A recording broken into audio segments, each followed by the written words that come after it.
दोस्तों हम बात करेंगे एक्सरसाइज 7.1 क्लास 11 एनसीईआरटी मैथ्स का कंप्लीट सॉल्यूशन देखेंगे। आपको हमारे इस चैनल पर क्लास 11 एनसीईआरटी मैथ्स का कंप्लीट सॉल्यूशन बिल्कुल फ्री में मिलता है, तो आप इस वीडियो को पूरा देखिए। चलिए हम इसकी शुरुआत करते हैं। दोस्तों आपका चैप्टर 7 का नाम है क्रमचय और संचय, ठीक है। और इसमें आपकी जो एक्सरसाइज यहाँ पे 7.1 की अभी हम जो बात कर रहे हैं, ये किस पे टिका हुआ है? गुणन सिद्धांत पर टिका हुआ है। और 7.2 में हम क्या ज्ञात करते हैं? फैक्टोरियल। 7.3 में हम अपना क्रमचय को काम में लेते हैं।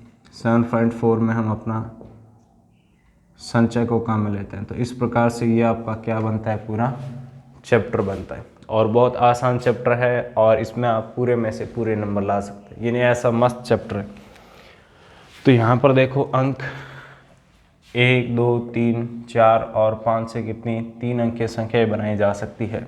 यहाँ पे कंडीशन दे रखी है अंकों की पुनरावृत्ति की अनुमति हो, सेकंड अंकों की पुनरावृत्ति की अनुमति नहीं हो। तो पहले हम इस बात को समझते हैं कि अंकों की पुनरावृत्ति की अनुमति हो और नहीं होने से क्या मतलब है। बिल्कुल सिंपल है। देखिए दोस्तों, जैसे मैंने यहाँ पे ये ऐसा कोई आपका एक 3 अंक की संख्या बनाया, एक संख्या मैंने यहाँ भी बनाई है 2, 3, 4। तो देखो अंकों की पुनरावृत्ति किस में हुई है? इसमें। यानी यहाँ जो मैंने काम में लिया है वो यहाँ भी आ सकता है, यहाँ भी आ सकता है। तो यहाँ पे हम इसको ऐसे हल करेंगे, अपना हल लिखेंगे। अंक 1, 2, 3, 4 और 5 से 3 अंक के संख्याओं से बनने वाली, ठीक है, बनने वाली 3 अंक की संख्याओं की संख्या किसके द्वारा? दोस्तों यहाँ पे हम अपना करेंगे गुणन सिद्धांत से। इसके लिए हम अपना पहला कंडीशन क्या लेकर चलना है? अंकों की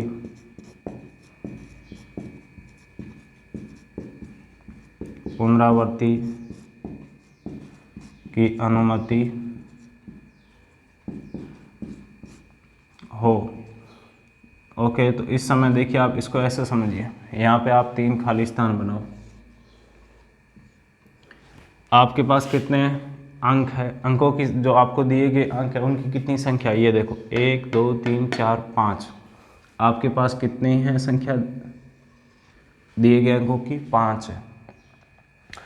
तो यहाँ पे देखो इस फर्स्ट खाली स्थान को भरने के लिए मैं इनमें से कोई भी अंक काम में ले सकता हूँ। चूँकि पुनरावृत्ति की अनुमति है तो यहाँ पे जो मैंने काम में लिया है उसको यहाँ भी काम में ले सकता हूँ, यहाँ भी काम में ले सकता हूँ। मैं स्वतंत्र। यानी अगेन इस खाली स्थान को भरने के लिए भी मेरे पास कितने हैं? 5 ऑप्शन उपलब्ध है। अगेन इस खाली स्थान को भरने के लिए भी मेरे पास कितने? 5 ऑप्शन उपलब्ध है। तो गुणन सिद्धांत से क्या करना होता है? इनका आपस में गुणा करना होता है। तो ये कितना आ गया दोस्तों? आपका 125 आ गया। अब इसका सेकंड कंडीशन क्या है? अंकों की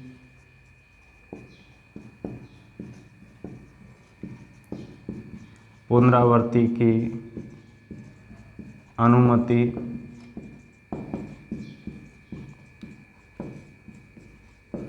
नहीं हो। देखो इस समय होगा क्या, ध्यान से समझना।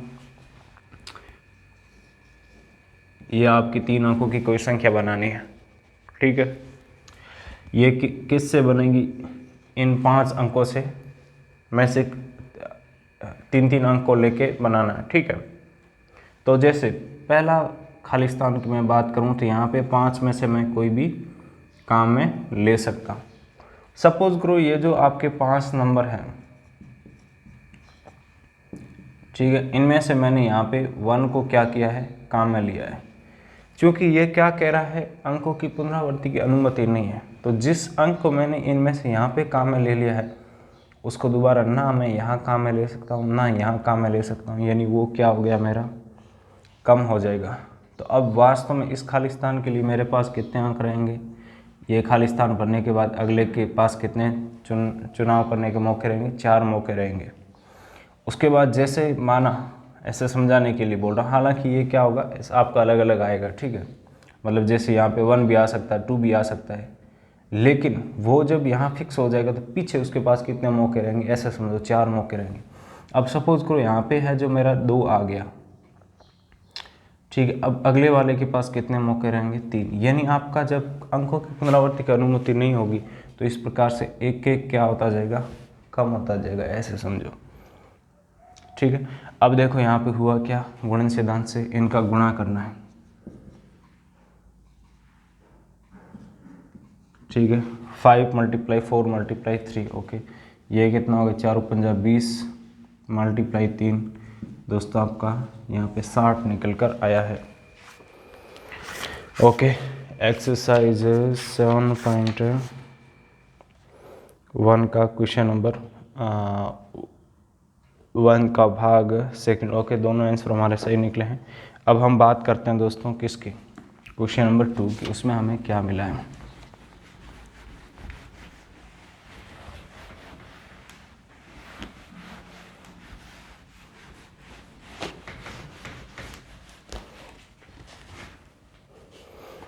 क्वेश्चन नंबर 2, इसमें दोस्तों हमें दे रखा है अंक 1 2 3 4 5 6 से कितनी 3 अंक है। आगे दे दिया इसने, देखो सम संख्याएं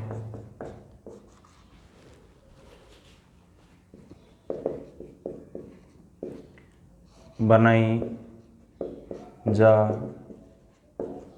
सकती है यदि, आगे कंडीशन भी देगा, अंकों की पुनरावृत्ति की जा सकती है, की जा सकती है, ठीक है, ऐसा बोला है। तो देखो मैं अपना हल करता हूँ। यहाँ पर क्या लिखूँगा मैं, यहाँ पे अंक 1 2 3 4 5 6 से बनने वाली 3 अंकीय सम संख्याओं की संख्या किससे दोस्तों, गुणन सिद्धांत से, गुणन सिद्धांत से क्या आएगी, ध्यान से समझो। आपको कितने अंक की संख्या बनानी है, 3 अंक की। सम संख्याएं कौन सी होती है, जिनका आपका ये इकाई अंक 0 2 4 6 8 इनमें से कोई एक हो, यानी क्या होती है, 2 से डिविजिबल होती है, 2 से विभाजित होती है, ठीक है। 2 का जब भाग देते हैं तो वो 2 से पूर्णतः विभाजित होती है, ऐसा समझो। तो आपका 2 के विभाज्यता का नियम क्या है कि यूनिट डिजिट 0 2 4 6 8 इन 5 में से कोई एक होना चाहिए। तो यहाँ पे देखो इनमें से कौन सा बैठा हुआ है, 2 बैठा हुआ है, 4 बैठा हुआ है, 6 बैठा हुआ है, ये वाले बैठे हुए हैं, ठीक है। ये तो पूरा नियम मैंने बताया आपको, ठीक है। बाकी हमें तो यहाँ पे किसके अनुसार सोचना है, जो दिए गए अंक है उनके अनुसार सोचना है, ठीक है। ये नियम का काम हो गया। अब इनको समझो।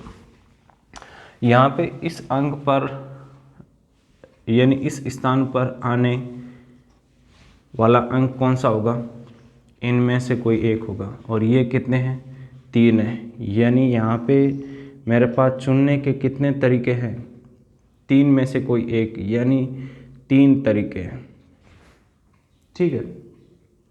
यहाँ पे जैसे 2 रख सकता हूँ, 4 रख सकता हूँ, 6 रख सकता हूँ, ऐसे मेरे पास कितने तरीके बन गए, 3 तरीके बन गए, ओके, समझ आ गया। उसके बाद इसने क्या बोला है कि यहाँ पर अंकों की पुनरावृत्ति की जा सकती है, ठीक है। ये यहाँ पे ये कंडीशन और लिख दें हम, अंकों की पुनरावृत्ति की जा सकती है।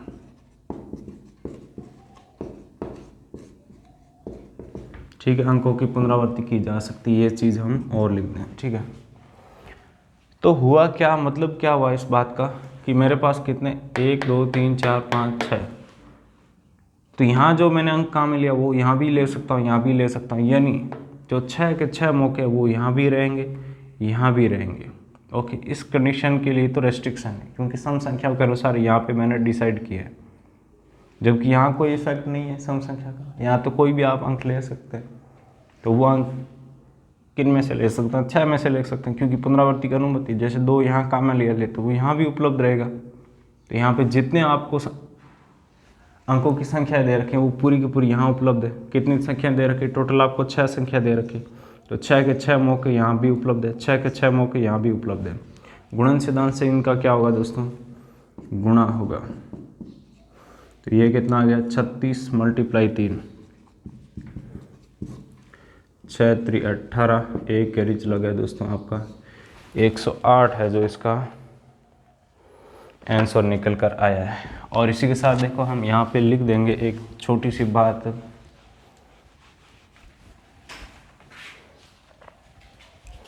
यहाँ लिख देंगे सम संख्याओं का, चूंकि सम संख्याओं का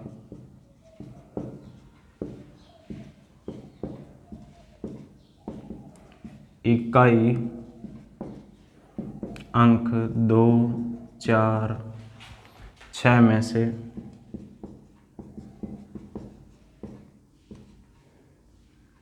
किसी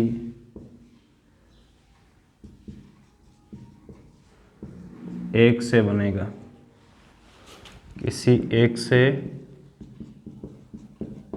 बनेगा। ओके, ये है जो हम साइड में स्पष्ट कर देंगे कि ऐसी है जो सम संख्या होती है। बात करते हैं क्वेश्चन नंबर 3 की, इसमें क्या बोला है देखो।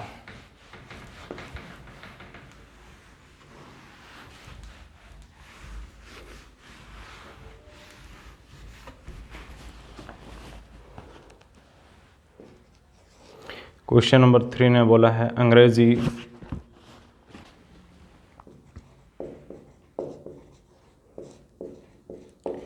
वर्णमाला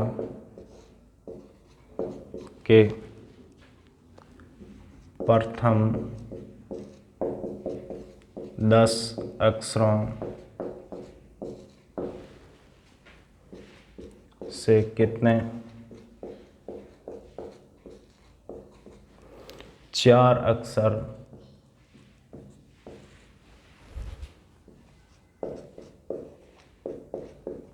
के कोड बनाए जा सकते हैं।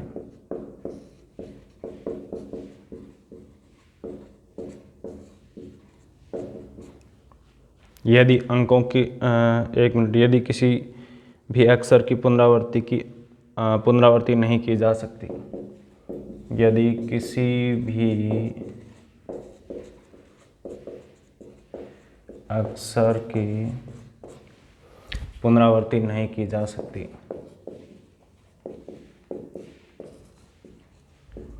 नहीं की जा सकती है। ओके, ये आपका क्वेश्चन है। तो यहाँ पे मैं अपना लैंग्वेज लिखूंगा हल। ओके, देखो ये सेम टू सेम ही लिखना है। देखो अंग्रेजी वर्णमाला थोड़ा सा चेंज करना होता है कि प्रथम 10 अक्षरों से बनने वाले 4 अक्षर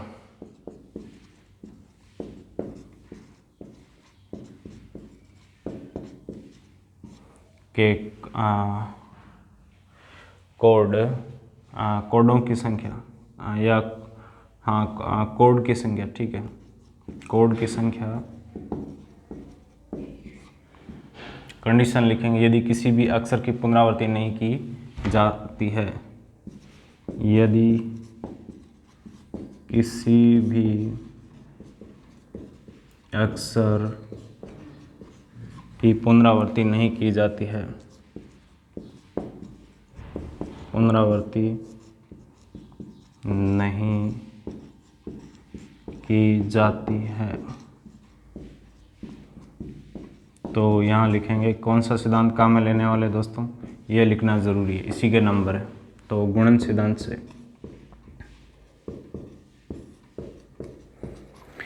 इसको आप ऐसे समझेंगे, ये आपका कोई एक बॉक्स है,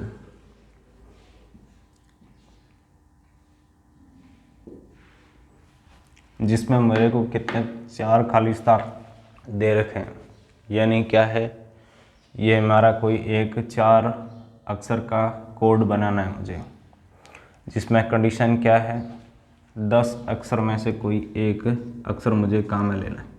तो यहाँ पे 10 में से मैं कोई भी काम में ले सकता हूँ, ठीक है। जब यहाँ पे आपका एक अक्षर काम में आ गया, ठीक है, एक स्थान है तो एक ही काम में लेंगे एक टाइम में, ओके।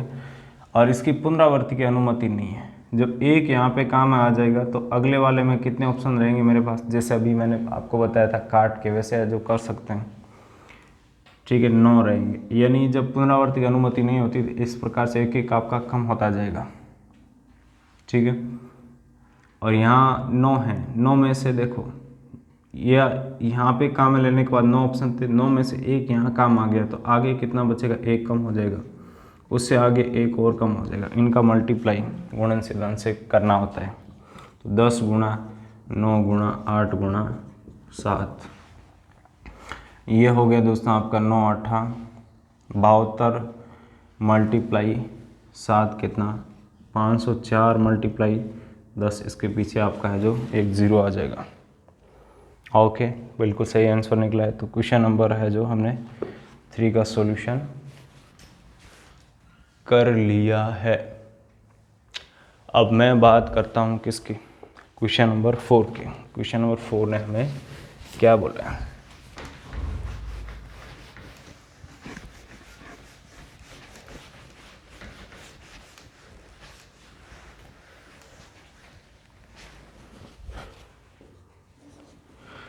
क्वेश्चन नंबर 4 ऐसा बोल रहा है 0 से 9 तक के अंकों का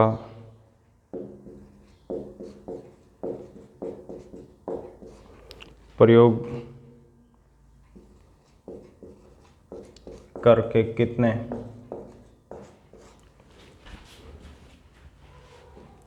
पाँच अंकीय टेलीफोन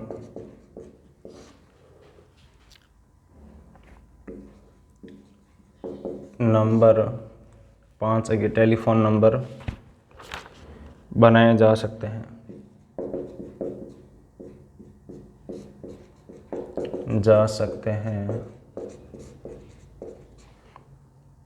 कंडीशन है यदि प्रत्येक नंबर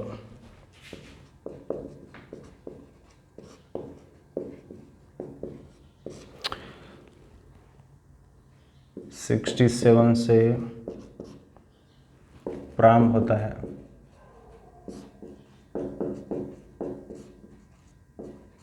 इसने और क्या बोला है, और कोई अंक एक से अधिक बार, और कोई अंक एक से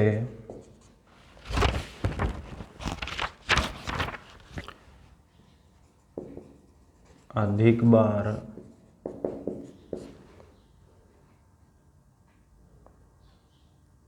नहीं आता है।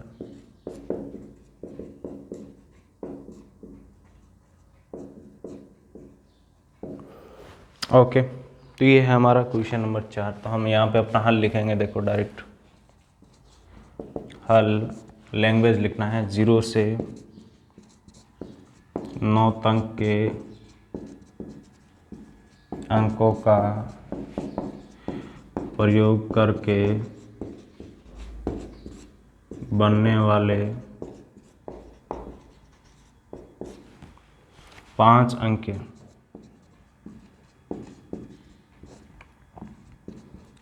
टेलीफोन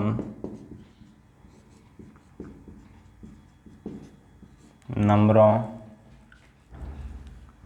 बनाए जा सकने वाले 5 अंक के टेलीफोन नंबर की संख्या या नंबरों की संख्या। ओके,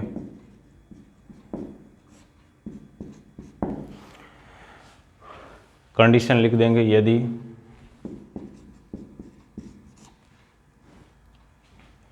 यदि प्रत्येक नंबर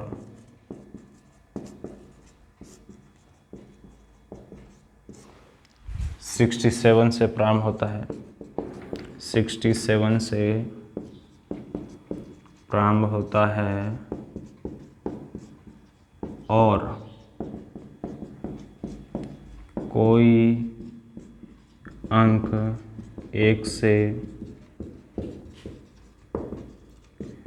अधिक बार नहीं आता,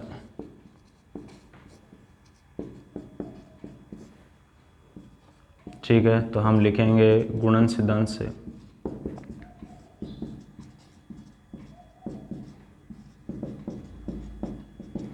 इसको ऐसे समझिए, देखिए आपके पास 0 1 2 3 4 5 6 7 8 9 ये आपको क्या दे रखे हैं, अंक दे रखे हैं, ठीक है। 0 से 9 तक कितने हुए, 1 2 3 4 5 6 7 8 9 10, कितने हुए दोस्तों, 10 हो गए। आपको यहाँ पे कितने अंक का कोड बनाना है, 5 अंक का कोड बनाना है, ठीक है। 1 2 3 4 5, ये कोई 5 अंक का आपको क्या बनाना है, कोड बनाना है, या ऐसे यहाँ पे इसने क्या बोला है, नंबर बनाना है, ठीक है। तो इसने बोला क्या है कि आप जो है इसमें ध्यान रखेंगे कि यह जो है पहला अक्षर, इसके 2 पहले अक्षर जो है कहाँ से शुरू होंगे, 67 से। तो यहाँ पे ये दोनों क्या हो गए दोस्तों, आपके फिक्स हो गए। 10, ये कुल कितने 10 में से 2 को मैंने फिक्स कर दिया, ठीक है। इन्हें 2 चले गए, पीछे कितने आ गए, 8। तब इस वाले स्थान को भरने के लिए मुझे किस में से अंक काम में लेना पड़ेगा, जो पीछे 8 बचे उनमें से काम में लेना पड़ेगा। जब यहाँ पे 1 फिक्स हो गया, चूंकि किसकी अनुमति नहीं है, 1 से अधिक बार नहीं आता, यानी पुनरावृत्ति की अनुमति नहीं है, तो यहाँ आ गया, वो यहाँ नहीं आएगा, यहाँ नहीं आएगा। यानी जैसे आपका 1 यहाँ आ गया, ये वाला, तो अब ये फिक्स हो गया, तो पीछे मेरे पास कितने बचेंगे, 7 बचेंगे, यानी 1 1 आपका कम होता जाएगा। ये तो देखो तरीका नहीं, ये तो क्या है, नंबर है। ऐसा समझो ये आपके 2 क्या हुए, फिक्स हुए हैं, किससे, 67 से। ये सही रहेगा, इसमें कन्फ्यूजन नहीं होगा। उसके बाद अगले वाले के पास कितने तरीके हैं, 6 तरीके हैं। गुणन सिद्धांत से क्या करना होता है दोस्तों, आपका इनका मल्टीप्लाई करना होता है। तो 8 मल्टीप्लाई 7 मल्टीप्लाई 6, क्या 7 आटा कितना, 56 मल्टीप्लाई 6 कितना, 36, और ये है जो आ जाता है आपका किसका, क्वेश्चन नंबर 4 का आंसर बिल्कुल सही आया दोस्तों, 336। तो क्वेश्चन नंबर अभी हम 5 की बात करते हैं।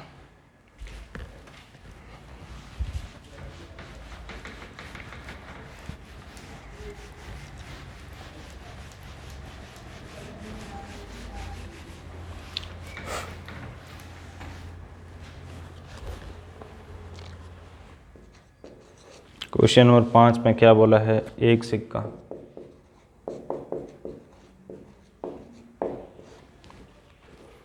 3 बार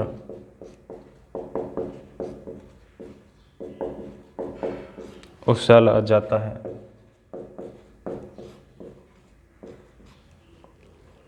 और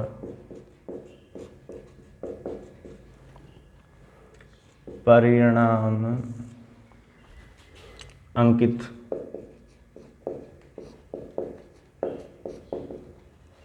कर लिए जाते हैं।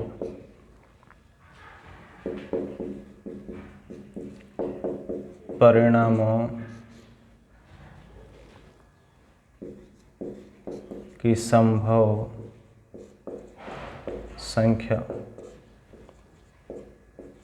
क्या है, ऐसा बोला। तो देखो बिल्कुल सिंपल है। यहाँ पर जब आप एक सिक्के को उछालते हैं, ऐसे आपने टॉस किया, तो आपके पास कितने आते हैं ऑप्शन, 2 ऑप्शन आते हैं, हेड और टेल, इन्हीं दो परिणाम निकल के आते हैं। तो इसको ऐसे सॉल्व करेंगे, यहाँ पर हम लिखेंगे अपना हल, एक सिक्का 3 बार उछाला जाता है और परिणाम अंकित कर लिए जाते हैं।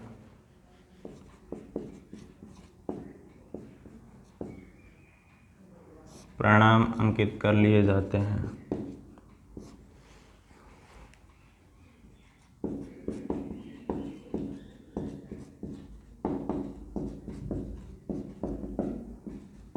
परिणामों की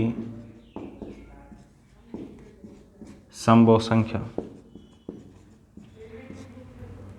तो परिणामों की संभव संख्या किससे? अपना गुणन सिद्धांत से।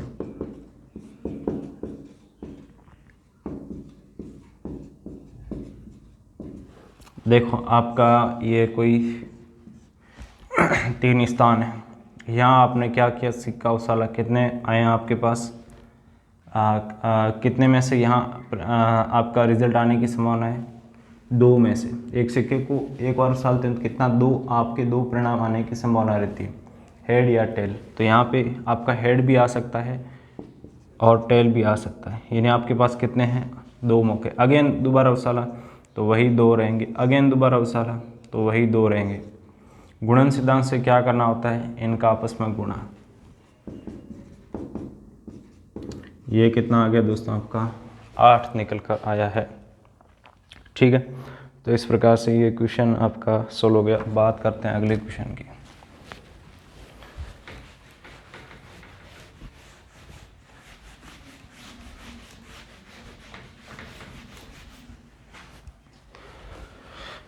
क्वेश्चन नंबर 6, इसमें ऐसा बोला है कि भिन्न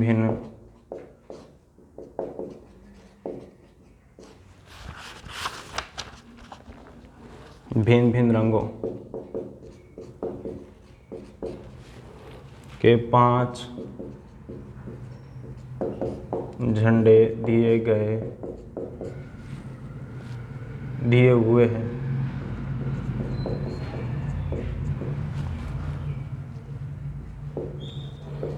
इनसे कितने विभिन्न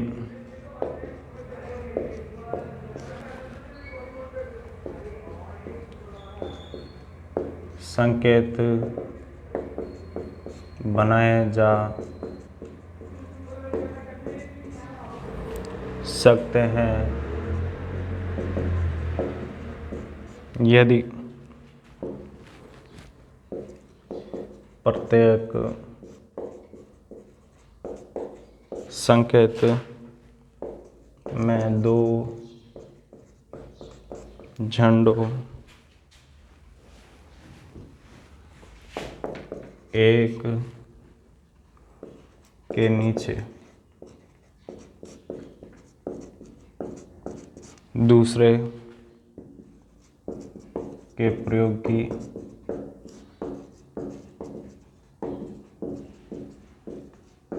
आवश्यकता है। ठीक है, तो इसमें देखो हल अपना, यहाँ पे ऐसा लैंग्वेज लिखेंगे, भिन्न रंगों के 5 झंडे दिए हुए हैं, इनमें से इनसे बनने वाले विभिन्न संकेतों की संख्या, यदि प्रत्येक संकेत 2 झंडों